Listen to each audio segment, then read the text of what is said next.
পূজনীয় অবিন্দা তিনি সৎসঙ্গ দিচ্ছেন, কখনো গৌরানী মা তিনি সৎসঙ্গের আয়োজন করেছেন।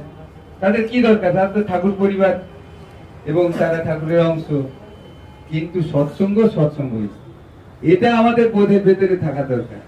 তাহলে দেখবেন এই যে উৎসব আসছে, এই উৎসবে প্রত্যেকে আপনারা যারাই এই উৎসব কর্মের সঙ্গে যুক্ত থাকবেন, সে অর্ঘ্য সংগ্রহ হোক, আর তারপরে নেমন্তন্ন পত্র দেওয়া হোক, বা উৎসবে বাস্তবভাবে যে এঁঠো পাতাটাও তুলছে সেই কর্মের সঙ্গে যুক্ত থাকার ভেতর দিয়ে হোক, প্রত্যেকের সেখানে মঙ্গল সাধিত আছে।